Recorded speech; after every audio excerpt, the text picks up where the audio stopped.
کچھ دیر کے وقفے کے بعد آواز آئی، کنیس پردے کے پیچھے آپ کی رائے کی منتظر۔ یوں ہوا ہے پیغام و سلام، محمد نے پیغام نہیں دیا، خدیجہ نے رشتہ دیا، یہ بھی اللہ کی مرضی سے ہوا ہے۔ آج تو دنیا کا قاعدہ ہے، لڑکے والے رشتہ دیتے ہیں لڑکی والے کو، ڈھونڈ لیتے ہیں لڑکی والے لڑکے کو، مگر رشتہ آتا ہے لڑکے والے کی طرف سے، دستور یہی ہے۔ لیکن محمد کا پہلا رشتہ ہو تو خاتون کی طرف سے رشتہ شروع ہو۔ کیوں؟ اگر محمد پہلے رشتہ دے دیتے خدیجہ کو تو یہی تاریخ عرب اب تک لکھ رہی ہوتی، دولت کی لالچ میں بڑے گھر کی بیٹی کو رشتہ دیا تھا، بڑا الزام آ رہا تھا محمد پہ۔ رشتہ خدیجہ کی طرف سے اللہ نے دلوایا تاکہ پتہ چلے دولت کی اہمیت نہیں ہے، یہ عورت عصمت کو سمجھتی ہے کہ یہ کون ہے۔ گویا دولت نے رسالت کو رشتہ دیا، رسالت نے دولت کو رشتہ نہیں دیا۔ تو اب چونکہ حکم اللہ سے خدیجہ بولی ہیں اور رشتہ دیا ہے محمد کو، تو اسلام کا یہ شرع کا اصول بن گیا کہ نکاح میں ایجاد اور قبول جو ہوگا، اب یہ تو جو لوگ نکاح میں شریک ہوئے ہیں بھائی وہ جانے، یا جن کے ہو چکے وہ جانے، اور اگر کروا کے نکاح بھول گئے ہیں تو میں کیا کروں؟ پھر سے مولانا صاحب سے پوچھیں کہ طریقہ کیا ہے نکاح کا، ایجاب اور قبول کیسے ہوتا ہے اسلام میں، دین میں، شریعت میں؟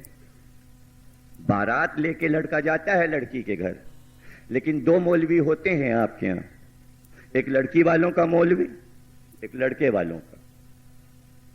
نکاح وکاح پہلے نہیں ہوتا، پہلے وہ لڑکی والا مولوی جو ہے وہ اٹھ کے اندر جائے گا، لڑکی سے پوچھے گا جا کے، کیا وہ آئے ہیں سہرا باندھے باہر بیٹھے، تمہاری کیا مرضی ہے، واپس کر دیا جائے یا ان کو قبول کرو گی؟ گویا پہلے لڑکی سے پوچھا جا رہا ہے، لڑکی دولہا کو پسند کرے گی، یہ ہے اسلام کا اصول۔ اگر لڑکی منع کر دے، لیکن مولوی صاحب یہ نہیں کہہ سکتے کہ وہ باہر آئے ہیں قبول کرتی ہوں، پہلے انہیں کہنا پڑے گا وہ آئے ہیں اتنا اتنا مہر دے رہے ہیں، اگر تمہیں یہ مہر منظور ہے تو ہاں کرو۔ اب 25,000 30,000 60,000 1.5 لاکھ 2 لاکھ وہ کسی طرح ہوں ہی نہیں کر چکتی جب تک کہ پیچھے سے کوئی، ارے یہ پردے کی باتیں ہیں لیکن ہیں اسلامی باتیں، کیا کیا جائے؟ کتنی دیر میں لڑکی ہاں کرتی ہے جبکہ اتنا مہر دے رہا لڑکا۔ بلکہ آپ کی تحفۃ العوام میں اور سنیوں کی شریعت کی کتاب میں لکھا ہے کہ اگر لڑکی اسی وقت مہر میں مولانا سے یہ کہہ دے کہ ہمیں 9 سیر سونے کی ڈلیاں چاہیے تو دولہا کو دینا پڑے گا ورنہ بارات واپس لے جائیں۔ نکاح کا حق لڑکے کے پاس نہیں ہے اسلام میں، لڑکی کے پاس ہے۔ جب تک لڑکی ہاں نہ کر دے، لڑکے کو قبول نہ کر لے، نکاح نہیں ہوتا۔ پوچھنا پڑتا ہے مجتہد کو جا کے، یہ باپ کی عزت بڑھائی، بیٹی کے باپ کی عزت بڑھائی ہے کہ تیرے گھر پوری بارات آئی ہے لیکن تیری بیٹی کے ہاں کے بغیر نکاح نہیں ہوگا، اور یہ جو بھی طلب کرے مہر میں وہ دینا پڑے گا ورنہ بارات واپس جائے۔ یہ خدیجہ نے اصول رکھوا دیا، اسلام آنے سے پہلے عورت کی عظمت بڑھائی۔ یورپ اور امریکہ کہہ رہا ہے کہ اسلام میں عورت کا کوئی مقام نہیں ہے، آ کے دیکھو کہ خدیجہ نے عورت کا مقام یہ بڑھایا کہ نکاح میں مرد سے افضل ہے عورت۔ واہ واہ کم اس لیے ہوئی کہ لوگ اپنے نکاح کا طریقہ بھولے ہوئے ہیں، وہ سب یہ سمجھیں یہ نیا ہے عدت کی طرح۔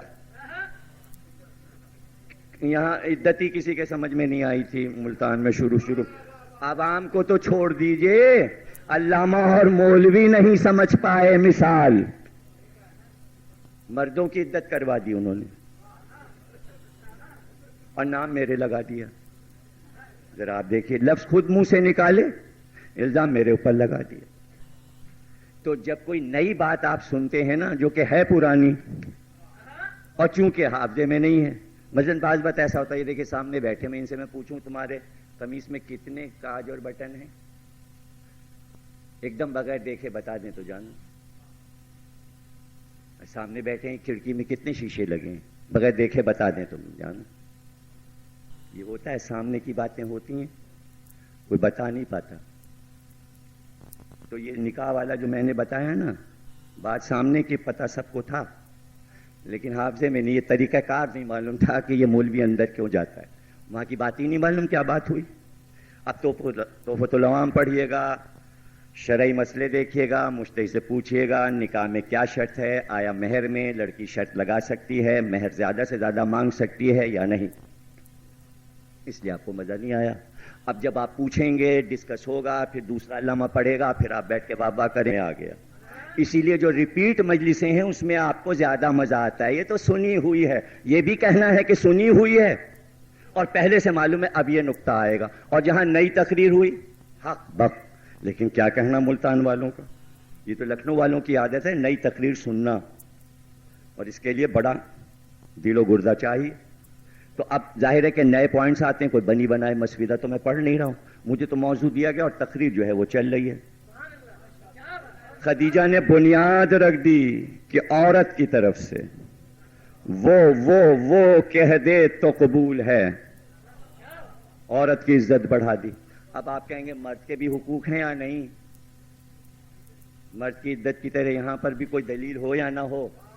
ہاں، تو شادی کے دو حصے ہیں. اب آپ دیکھیں کل کیا بات پھیلے گی. سب سمجھ جائیں شادی ایک حصہ ہوتا ہے، نہیں، شادی کے دو حصے ہیں، ایک شادی دوسرے طلاق. اب کل سب بحث کریں گے میرے اس جملے پہ. شادی کے دو حصے ہیں. آپ کہیں گے یہ کیا بھائی، شادی کے دو حصے؟ ہاں، دو حصے ہیں، ایک نکاح دوسرے طلاق. ایک جہاں سے شروع ہوگی بات تو کہیں ختم بھی تو ہوگی. ارے کہیں تو ختم ہوگی. ابھی مرنے پہ ختم ہوگی، کہیں تو ختم ہوگی. کہیں تو نکاح ٹوٹے گا، تعزیہ دیکھ کے تو ٹوٹے گا، کہیں تو ٹوٹے گا، زلجنا دیکھ کے ٹوٹے گا. ارے کہیں ٹوٹنا چاہیے.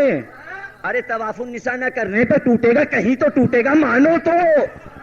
نہیں مان رہے ہیں، نہیں مان رہے ہیں آپ. اچھا وہاں تو ٹوٹے گا جہاں رسول کہتے ہیں علی تم دے دینا طلاق. اب ٹوٹا کہ نہیں ٹوٹا؟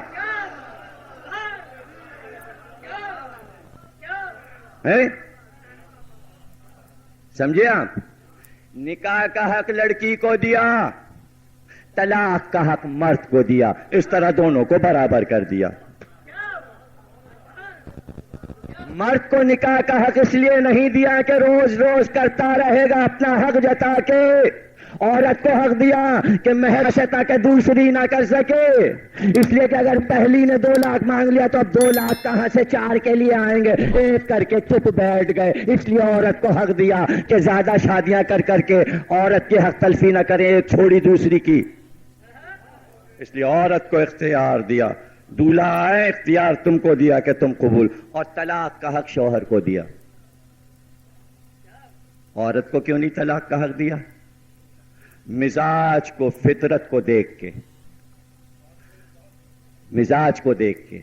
صبر ہے مرد کے پاس، اس لیے نکاح کا حق دے دیا عورت کو، لیکن طلاق کا حق مرد کے پاس رکھا. اس لیے کہ مرد بردبار ہے، غصے کو ضبط کرتا ہے مرد. اگر عورت کو حق دے دیتا کہ تم اپنے اپنے میاں کو طلاق دیتی رہنا تو پتہ ہے کیا ہوتا؟ آ گئے پان لے کے نہیں آئے، طلاق طلاق طلاق. آ گئے کہا تھا پاؤ بھر برفی لے کے آنا، آ گئے جاؤ طلاق طلاق طلاق. کہا تھا کہ فلاں زیور لے کے آنا، نہیں لائے، اچھا جاؤ طلاق طلاق. دن میں دن بھر 3 بار طلاق طلاق طلاق. ہر گھر میں گونج رہا ہوتا کہ وہ دیکھیے وہ اپنے میاں کو دے رہی طلاق، وہ دیکھیے وہ گھر سے جو ہوا ان کی بھی ہو گئی، لیجیے ان کی بھی ہو گئی. یہاں ہو جاتی ہے پتہ ہی نہیں چلتا. ہو گئی ہو گئی ہو گئی اور اب تک پتہ نہیں چلا. اب وہ چاہے جیسے ہو جائے. حسن حسن تم جاؤ.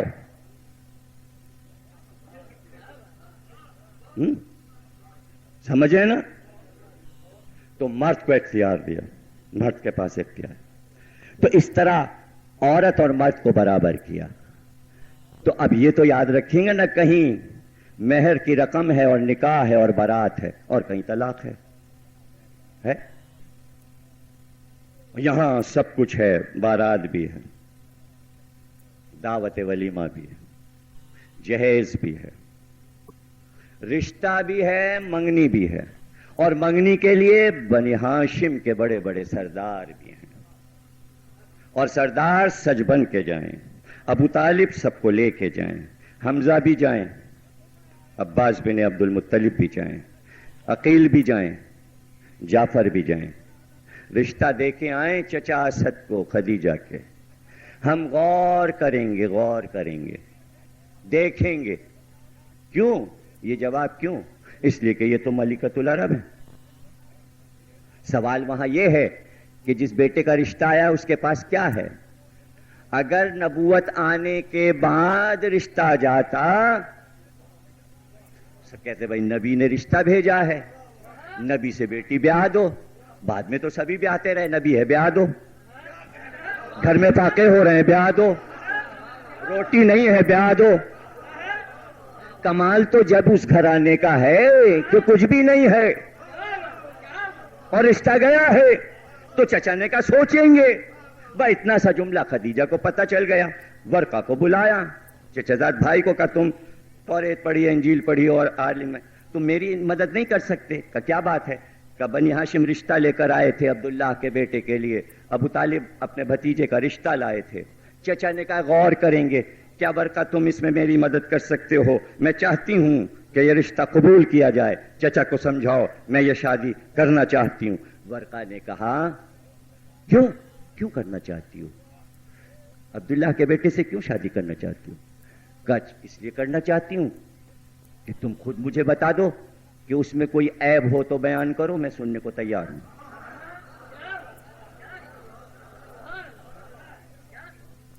کہ تم عیب کی بات کرتی ہو؟ سنو محمد کے عیب سنو.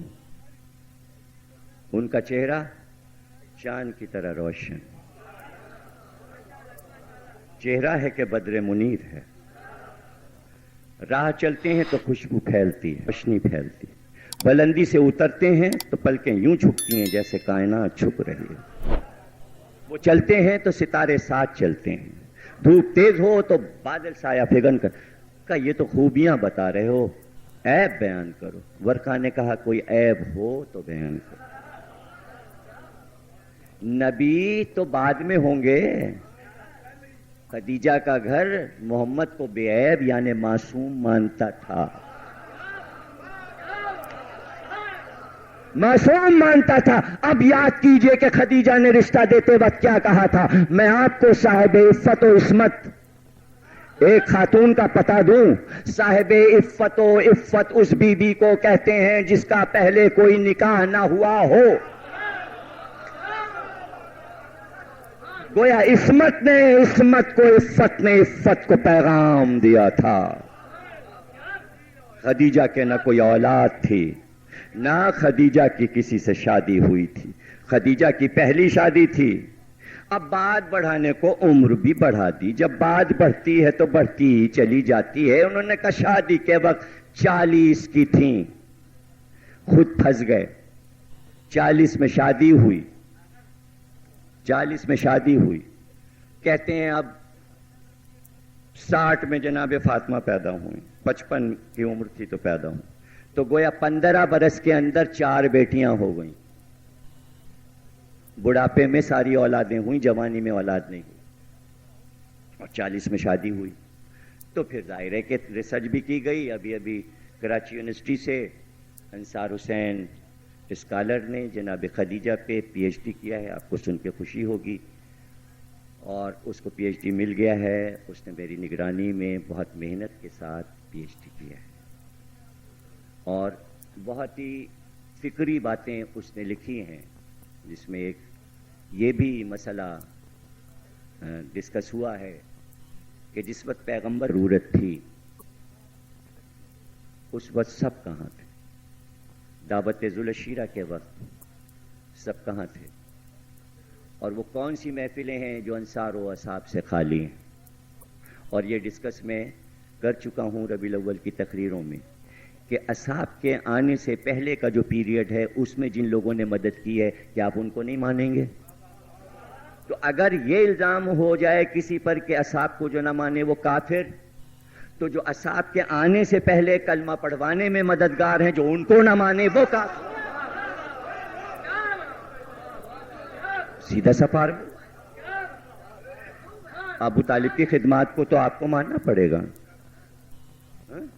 خدیجہ کی خدمات کو ماننا پڑے گا. ابھی اصحاب و انصار بہت دور ہیں. رشتہ ہے عفت و عصمت سے، رشتہ ہے نور سے نور کا، رشتہ ہے شرافت سے شرافت کا، رشتہ ہے عظمت سے عظمت کا. اور ہمیشہ یاد رکھیے، جب کبھی میں ظاہر ہے کہ جب موقع ہوتا ہے اور مولا علی کی شادی میں پڑھتا ہوں، کبھی سنیے گا جناب فاطمہ کی رخصتی پڑھتا ہوں تو وہاں میں ایک قطعہ پڑھتا ہوں. وہ قطعہ میں پہلے آپ کو سنائے دیتا ہوں، جب آپ شادی سنیے گا تو درد دل آبادی کے 4 مصرے ہیں.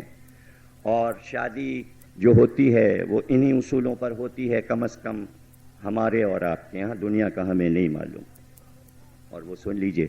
پیغام نبی کی دختر کا. جب فاطمہ کی شادی ہو رہی تھی تو عرب کے بہت سے امیر اور رؤسا رشتہ لے کے آئے تھے. پیغمبر نے سب کے رشتوں کو واپس کر کے علی کے رشتے کو قبول کیا. تو درد دل آبادی کہتے ہیں پیغام نبی کی دختر کا لانے کو بہت سے لائے تھے. پیغام نبی کی دختر کا لانے کو بہت سے لائے تھے، منظور کسے احمد نے کیا یہ پوچھو حیدر والوں سے. پیغام نبی کی دختر کا لانے کو بہت سے لائے تھے، منظور نے کیا یہ پوچھو حیدر والوں سے. اللہ کے گھر کا لڑکا تھا، بیٹی تھی پیغمبر کے گھر کی، کرتے ہیں قرابت عالی نسب اے درد برابر والوں سے. شادی برابر والوں میں ہوتی ہے. محمد کا رشتہ اس گھرانے میں گیا ہے جو قصی کے ایک شجرے میں ہے. قصی کا بیٹا عبد مناف، عبد مناف کا بیٹا کلاب، کلاب کا بیٹا ہاشم، ہاشم کا بیٹا عبد المطلب، عبد المطلب کا بیٹا عبداللہ، عبداللہ کے بیٹے محمد ہیں. اور اسی قصی کا بیٹا زہرہ، اور زہرہ کا عبدالعزیٰ، اور عبدالعزیٰ کا بیٹا خویلد، اور خویلد کی بیٹی خدیجہ. ایک شاخ ہے، برابر کا گھرانہ ہے. 1 گھنٹہ 10 منٹ ہو گیا. آپ کہیں اور موضوع تو ابھی تو شروع بھی نہیں ہوا.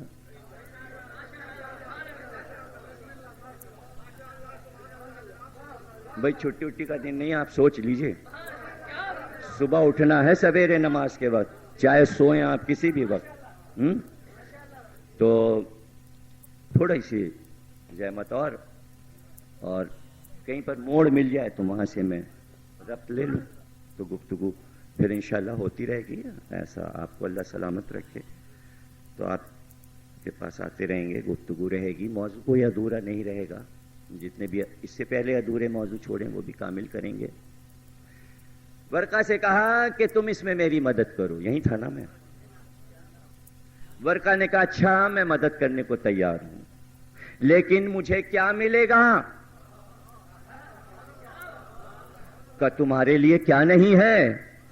70,000 اونٹ ہیں، زر و جواہر لدا ہوا ہے. توشہ خانے میں جاؤ، جو چیز دیکھو پسند کرو، زمینیں لے لو، زر و جواہر لے لو، سب بھرا پڑا ہوا ہے مال. جو کہو، صرف رشتہ کروانے پر میں ساری دولت لٹانے کو تیار ہوں.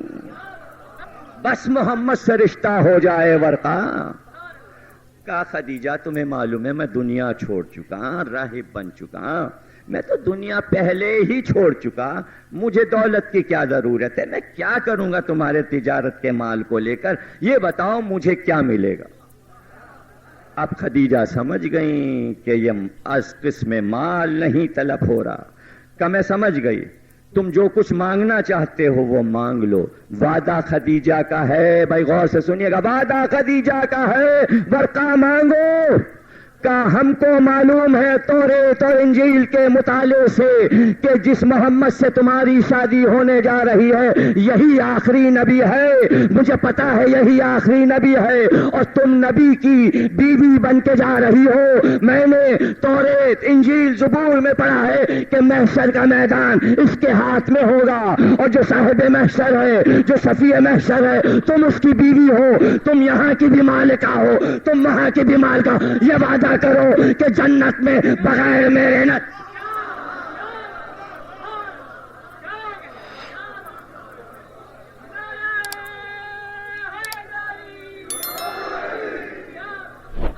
میں وعدہ کرتی ہوں۔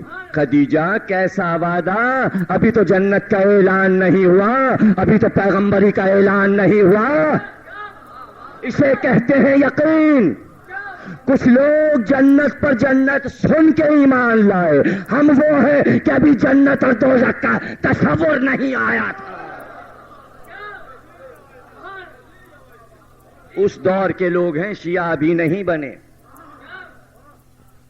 جنت بننے سے پہلے کے ہیں یہ۔ آپ کہیں گے کہ ابھی تو آپ نے پڑھا ہے کہ انسان کو جس چیز کی ضرورت پڑنے والی تھی وہ پہلے خلق کی گئی، انسان کو جنت کی ضرورت ہے تو جنت پہلے بنائی گئی ہوگی۔ آپ یہ کیسے کہہ رہے ہیں کہ شیعہ جنت سے پہلے ہیں؟ تو جملہ سن لیجئے، جنت کو چونکہ شیعوں کی ضرورت پڑنے والی تھی۔ ارے بھائی جملے کا وزن تو اٹھاؤ، تولو تو جملہ۔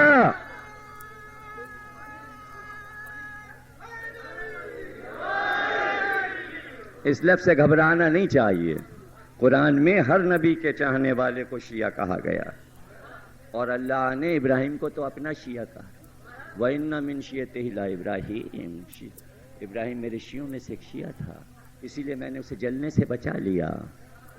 جو شیعہ ہوتا ہے اللہ اسے جلنے سے بچا لیتا ہے، پہلے اعلان کر دیتا ہے علی کی محبت جو کرے گا اس کو ہم جلائیں گے نہیں۔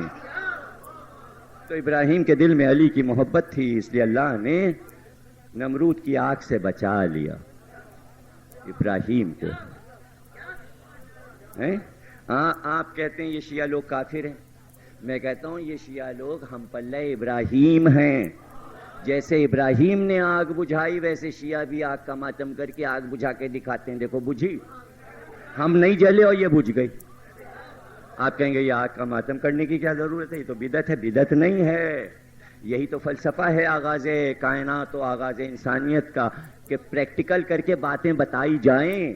شیطان نے کہا تھا اس کو خلیفہ کیوں بنا رہا ہے، اسے مٹی سے بنایا، مجھے آگ سے بنایا، میں افضل ہوں، آگ مٹی سے افضل ہے، تو مٹی سے بنا ہے انسان۔ صرف شیعہ ہیں جو مٹی کے بنے ہوئے ہیں، ابو طراب کی اولاد ہیں، ابو طراب کے ماننے والے ہیں، اور وہ آگ پہ چل کے بتاتے ہیں شیطان نہیں افضل ہے، آگ نہیں مٹی افضل ہے۔ ماتم میں فلسفہ ہے۔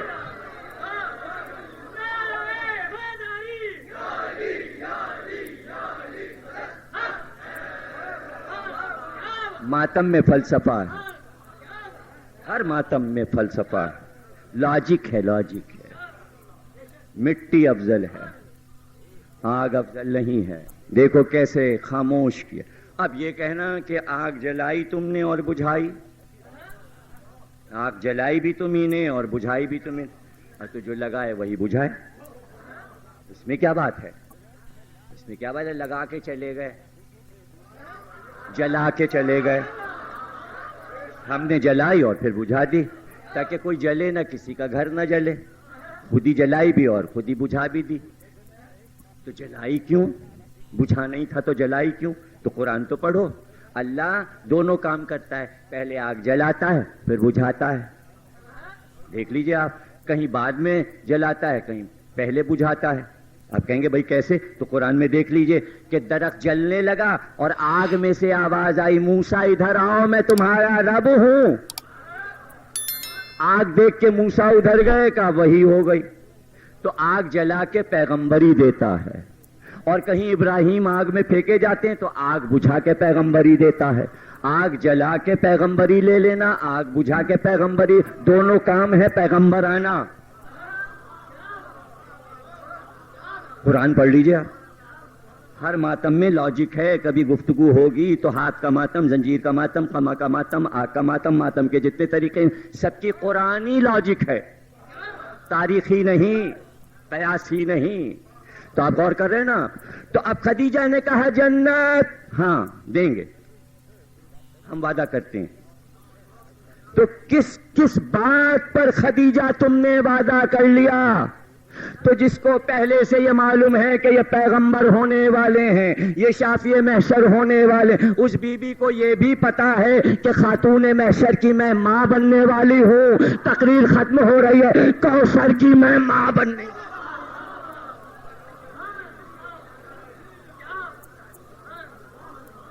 کوثر کی ماں، انا اعطیناک الکوثر.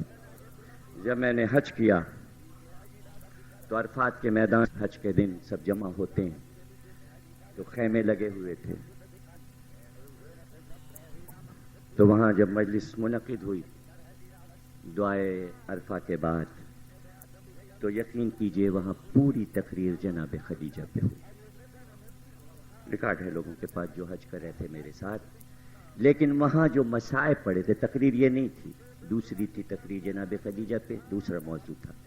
لیکن جو وہاں میں نے مصائب پڑھے تھے اسی پہ میں تقریر کو ختم کر رہا ہوں، جو عرفات میں پڑھے، تاکہ اس حج میں آپ بھی شریک ہو جائیں. 86 میں جو حج میں نے کیا تھا، تقریر کو میں نے یہاں پہ ختم کیا تھا کہ عرب میں، مکے میں قحط پڑ گیا. جس گلی سے محمد گزرتے بچوں کے رونے کی آواز آتی، ماں باپ کو پکارتے پانی روٹی، پانی روٹی. آئے تو اداس بیٹھ گئے صحن خانہ میں. خدیجہ نے دیکھا آج سرکار رسالت بہت اداس ہے. وہیں زمین پہ آ کے بیٹھ گئی سامنے. کیا بات ہے میرے والی، میرے وارث، میرے سرتاج، آپ اتنے اداس کیوں؟ کہ خدیجہ، قریش کے بچوں کا بھوکا اور پیاسا تڑپنا دیکھا نہیں جاتا، کیا کروں؟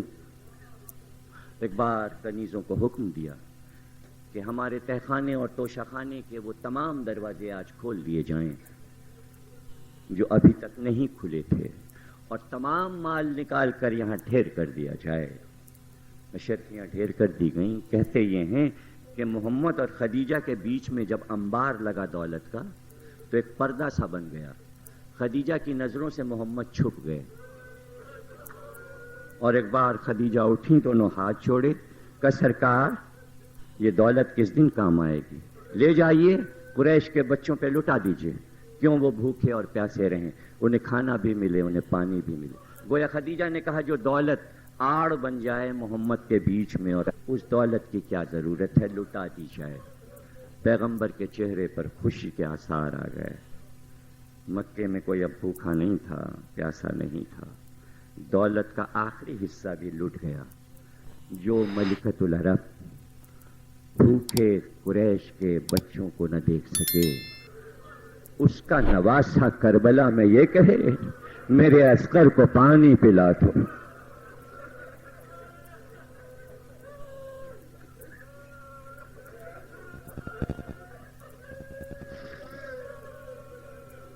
میرا بچہ پیاسا ہے. جبکہ یہ حوالہ بھی دیا حسین نے کہ چونکہ اس کی ماں پیاسی ہے نا کئی دن سے، تو اس کو ماں کا دودھ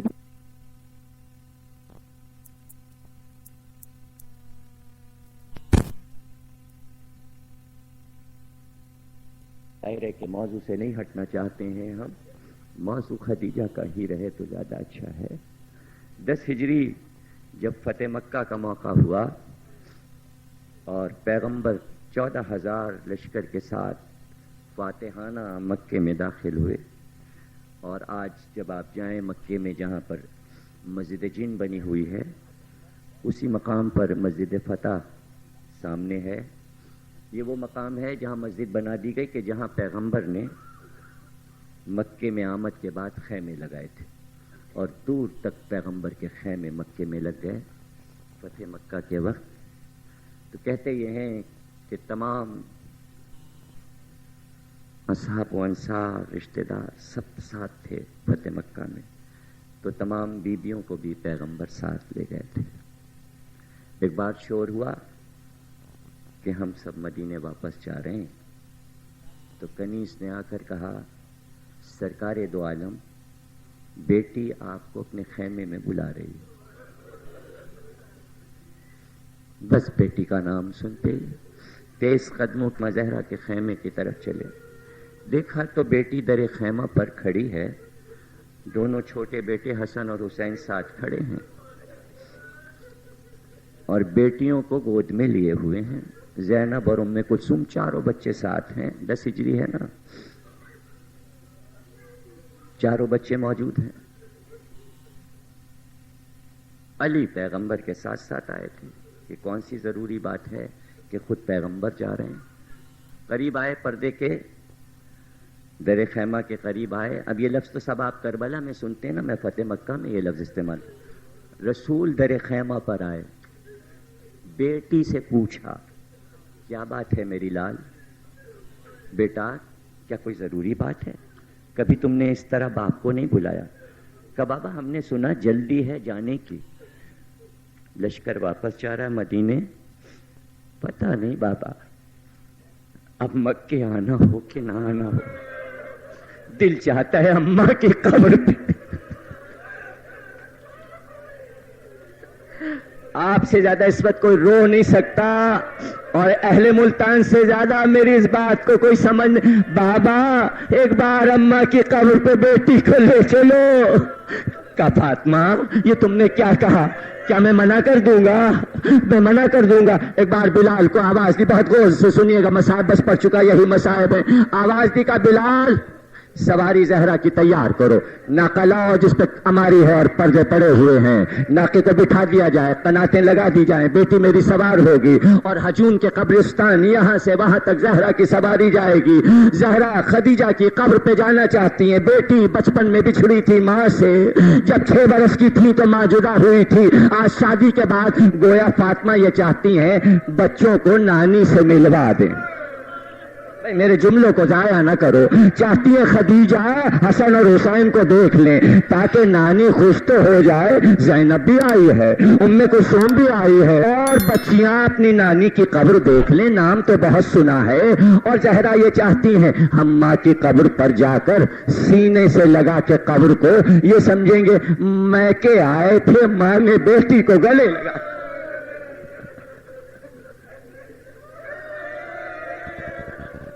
جزاک اللہ۔ بہت روئیں گے آپ، اس لیے کہ میں پڑھ نہیں پا رہا ہوں لیکن میں پڑھوں گا۔ کہتے ہیں کہ شور ہوا ایک بار جب پکار دیا بلال اور قمبر نے کہ شہزادی کی سواری جا رہی ہے۔ کہتے ہیں ایسی سواری نکلی نہیں تاریخ میں کسی ملکہ کی۔ ہاں ملکۃ العرب کی بیٹی تھی، اور باپ اب عرب کا فاتح تھا، فاتح مکہ تھا، تو فاتح کی بیٹی کی سواری ایسے ہی جاتی ہے۔ ہاں جو ملک کا فاتح ہو، ہاں جو مکے کا فاتح ہو، اس کی بیٹی کی سواری ایسی ہی جاتی ہے۔ جیسے ہی شور ہوا زہرا سوار ہو چکی، ناقہ آگے بڑھا۔ کہتے ہیں کہ تمام بنی ہاشم نے زہرا کے ناقے کو گھیرا اور تلواریں نکال کر تلوار کے سائے میں محمد کی بیٹی کو لے چلے، اور آگے آگے پکارتے چلے کہ ترقو ترقو، ہٹتے جاؤ ہٹتے جاؤ، محمد کی بیٹی کی سواری جا رہی ہے، اپنے کو دور کرو۔ اور کہتے ہیں ایک پورا حلقہ بنا، 14,000 کا لشکر دور دور تلواریں لیے ہوئے شان سے چلا کہ آج ہمارے پیغمبر کی بیٹی کی سواری جا رہی ہے۔ پورا لشکر زہرا کی حفاظت کر رہا تھا، اور زہرا جا رہی تھی اپنے بچوں کو اماری پہ لیے ہوئے۔ ہاں اماری پہ پردے پڑے ہوئے تھے، پردے پڑے ہوئے تھے، بچے گودیوں میں بیٹھے ہوئے تھے، گود میں بچے تھے۔ اور جب حجون کے قبرستان میں سواری پہنچی تو لشکر دور ٹھہر گیا، پھر قناتیں لگیں، ناقے کو پھر بٹھایا گیا، بی بی اماری سے اتری۔ اب جو اماری سے اتری، ایک بازو علی نے تھاما، ایک بازو محمد نے تھاما، بچوں کو گود میں لیے ہوئے۔ اب جو اتری زہرا تو دور سے ماں کی قبر نظر آئی۔ کہتے ہیں ایک بار اماں کہہ کر اب جو بیٹی قبر سے لپٹی، اب جو رونا شروع، تو بڑی دیر ہو گئی۔ زہرا زہرا کے آنسوؤں سے خدیجہ کی قبر بھیگ گئی. یہ دیکھ کر ایک طرف حسن لپٹ گئے, ایک طرف حسین لپٹ گئے, بچیاں ماں سے لپٹ گئی, ماں کے ساتھ بچے بھی رونے لگے کہ میری ماں رو رہی ہے, تو بچے بھی روتے جاتے ہیں. اب کون تھا جو جا کے زہرا کو قبر خدیجہ سے اٹھائے؟ ایک بار محمد نے علی کو اشارہ کیا, کہا بچھڑی ہوئی بیٹی بچپن میں ماں سے بچھڑی تھی, ماں کی محبت سے محروم ہوئی, آج خدیجہ سے ملی ہے. علی کہیں ایسا نہ ہو روتے روتے فاطمہ خدیجہ کی قبر پہ مر جائے. آگے بڑھو, آگے بڑھ کر فاطمہ کا بازو تھامو. ایک بازو میں تھامتا ہوں, ایک باپ نے بازو تھاما, ایک بازو شوہر نے تھاما, بچوں کو لے کر بیٹی کو ماں کی قبر سے الگ کیا. ہاں ہاں, جہاں صبر کی تلقین کرنے والے ہوتے ہیں وہاں ماں کی قبر سے ایسے ہی ہٹایا جاتا ہے.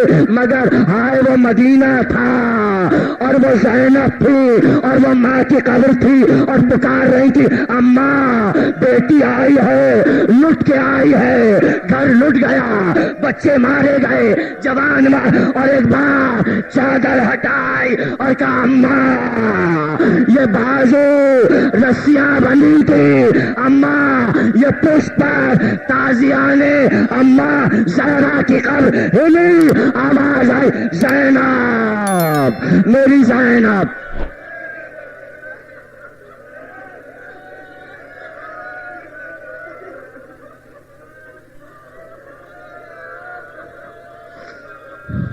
بار لا اس عبادت کو قبول فرما, ان آوازوں پر اپنی رحمت کو نازل فرما, ان آنسوؤں کو زہرا کے رومال میں جگہ دے. بحق محمد اور آل محمد بانی اعضا کو اعلیٰ علین میں بلند مرتبے عطا فرما. ان اعضاؤں کو, ان مجالس کو اسی طرح باقی رکھ. بحق محمد اور آل محمد ہمیں جو بیمار ہیں انہیں شفا عطا فرما, جو بے روزگار ہیں انہیں رزق عطا فرما, جو برسر روزگار ہیں ان کے رزق فرما. پروردگار حج